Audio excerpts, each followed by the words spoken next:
seperti yang diajarkan oleh bangsa Israel, yang juga dinyatakan dalam Tuhan kita Yesus Kristus. Jadi berkesinambungan.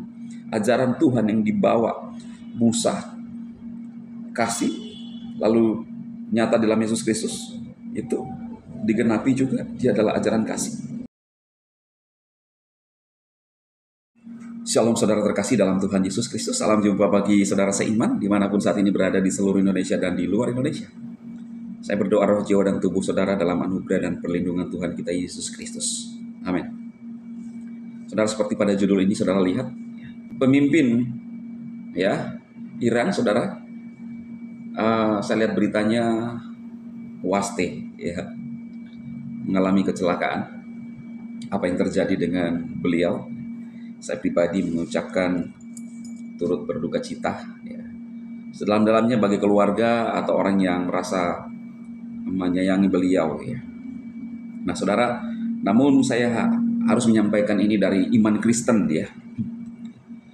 Tapi sebelum itu kita lihat dulu ya, yang pastinya apakah memang sudah dinyatakan Waste, saudara ya.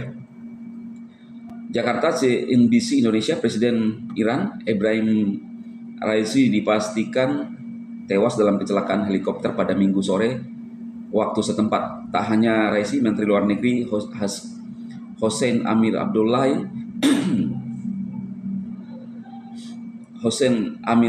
Abdollahian serta para delegasi yang berada di dalamnya juga Waste. Di antara mereka yang berada di dalam pesawat terdapat 3 awak kapal lain. Ada pula Gubernur Provinsi Azerbaijan Timur, seorang imam, kepala keamanan Raisi, dan seorang pengawal menurut outlet media Sepah yang dikelola ILGC. Jadi saudaraku, apakah ada kaitannya dengan bangsa yang sekarang sedang bersih tegang, ya, bangsa pilihan? Kalau menurut iman saya, saudara, tentunya ada ya. Karena Alkitab berkata, siapa yang mengu bangsa pilihan itu akan diku.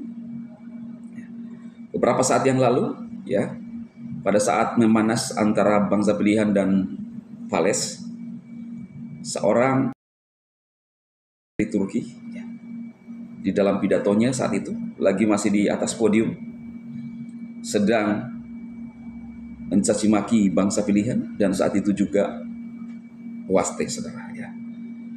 Dan beberapa saat yang lalu saya melihat pemimpin ini juga melakukan hal yang sama, dan itu tersebar di media sosial bahkan seluruh dunia. Dan kita lihat apa yang terjadi. Saya melihat berapa umur sih beliau ini, ternyata 63, masih muda. Saya bandingkan Benyamin 74 ya. Pak Benyamin itu masih 74. Saudara, saya ingin berkata bahwa jangan pernah mencoba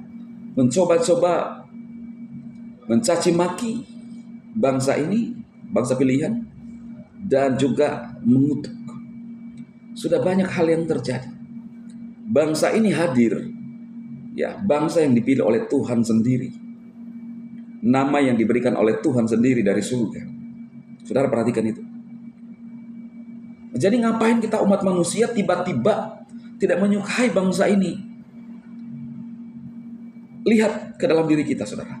Lalu kita berkata bahwa tidak benar, bahkan kita bisa melenyapkan. Saudaraku, jangan coba-coba, karena dia dipilih oleh Tuhan. Dia bangsa yang dikhususkan. Ini adalah fakta sejarah yang tidak bisa dipungkiri oleh umat manusia. Mereka adalah bangsa yang makan mana, roti dari surga. Salah satunya cara adalah supaya kita diberkati Tuhan. Alkitab berkata, itu Elohim berfirman kepada Abraham sebelum memilih Abraham. Ada perjanjian dengan Abraham, dengan keturunannya. Siapa yang memberkati engkau, keturunanmu akan diberkati. Siapa yang mengutuk akan dikutuk. Dan itu masih berlaku sampai saat ini. Jadi saudara, jangan coba-coba melanggar perintah ini, karena pasti akan ada sesuatu yang terjadi. Jangan melakukan kebencian terhadap bangsa ini. Ada 2. Bangsa ini ada untuk menyatakan keadilan di bumi ini dan menyatakan kasihnya. Lalu kemudian Tuhan yang disembah oleh orang Kristen. Sudah banyak fakta-fakta yang kita lihat, saudara. Alkitab sendiri berkata bahwa orang-orang fasik itu umurnya singkat. Bukan berarti orang percaya juga tidak akan mati, pasti, saudara. Tetapi kita lihat perbandingan-perbandingan. Lihat almarhum Aguste yang menantang Tuhannya orang Kristen. Umurnya pendek, saudara. Siapa lagi? Ada seorang yang wanita itu sering maki caci dan menfitnah kekristenan. Meningsoi Tarbak, saudara. Ya, Tarbak. Ya, mobilnya. Ada beberapa yang kita sudah lihat. Jadi Tuhan yang disembah oleh bangsa Israel jangan pernah mencaci maki, karena itu masih berlaku. Dan Tuhan yang disembah oleh orang Kristen itu Yesus Kristus.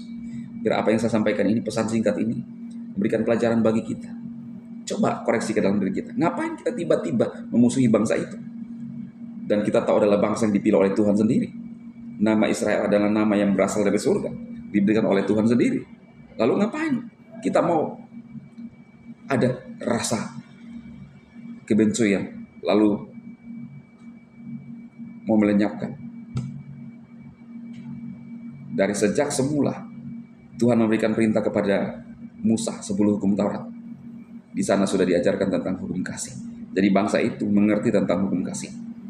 Hanya saja, saudara, mereka masih menganut namanya hukum Taurat. Mata ganti mata, gigi ganti gigi. Tetapi mereka itu menyatakan kasih, mengasihi sesama umat manusia. Kalau tidak diganggu, dia tidak bakal mengganggu. Mereka adalah orang yang mengerti itu. Biar apa yang saya sampaikan ini menolong kita semua, saudara, silahkan share agar kita lebih punya rasa kasih terhadap umat manusia seperti yang diajarkan oleh bangsa Israel, yang juga dinyatakan dalam Tuhan kita Yesus Kristus. Jadi berkesinambungan. Ajaran Tuhan yang dibawa Musa, kasih, lalu nyata dalam Yesus Kristus, itu digenapi juga. Dia adalah ajaran kasih. Bukan untuk satu golongan tertentu, tetapi untuk semua umat manusia. Kita harus mengasihi. Tuhan Yesus memberkati saudara sekalian. Amin.